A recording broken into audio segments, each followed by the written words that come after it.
physical trainings, the things that the eyes can see. But the most important training that I've been working on for Miss Universe is really the emotional strength. Because it's so different, the pressure that you feel when you carry like the hopes and the stories of like all the Filipino people. So that's really the thing that I'm training for. Wow, so eloquent. Why do you want to be Miss Universe? I really want to serve as an inspiration, a symbol of hope that it doesn't matter where you come from in life, it doesn't matter your circumstances, you can make your dreams happen if you just work hard enough. Wow. Are you meeting up with Miss Universe Thailand? Do you have a chance? Or Kun-an?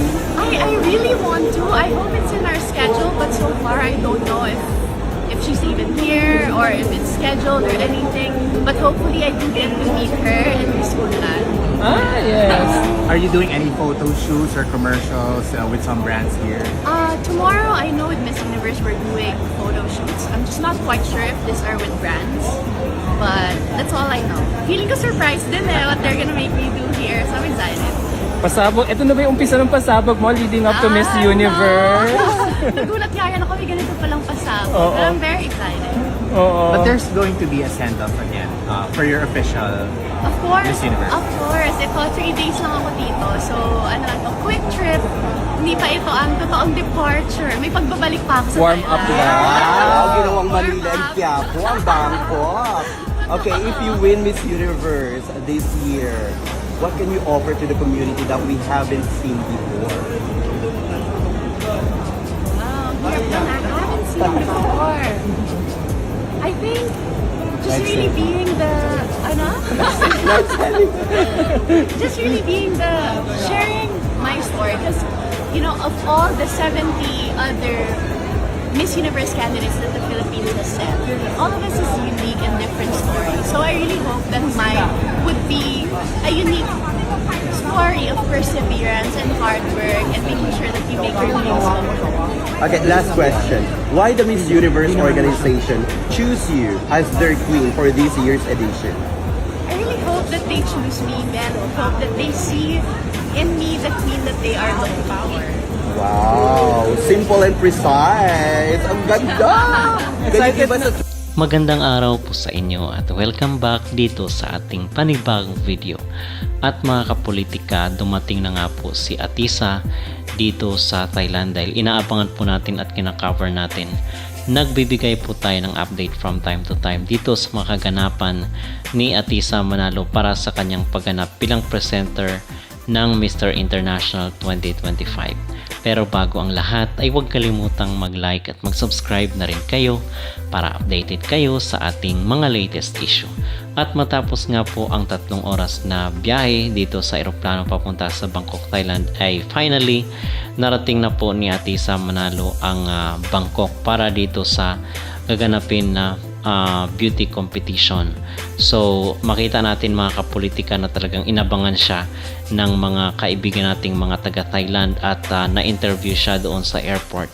And we are happy na marami ang mga nag-antay at talagang nag-abang dito sa paglapag ng eroplano na sinakyan ni Atisa papunta dito sa Bangkok, Thailand. Although dito sa kanyang mga communication skills mga kapolitika at sa kanyang mga ipinapakita sa publiko, merong mga nagsasabi na medyo mahina daw ngayon ang magiging pambato or magiging panlaban ng Pilipinas para sa Miss Universe 2025. Yung maging reaction ko naman ay hindi pa naman kasi ito yung actual talaga na send-off party ni or send-off departure ni Atisa Manalo.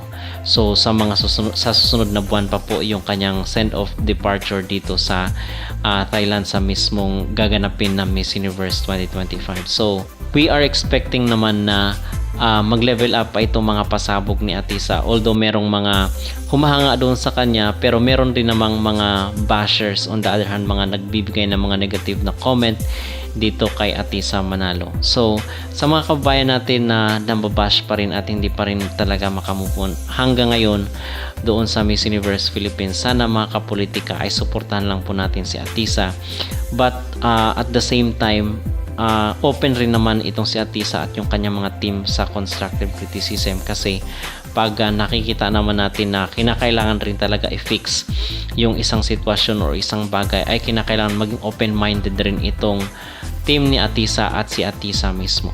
Okay? So we are hoping na yung team ni Atisa ay meron pang something na gagawin na talagang pasabog dito sa kanyang magiging send-off party papunta sa Thailand sa susunod na buwan.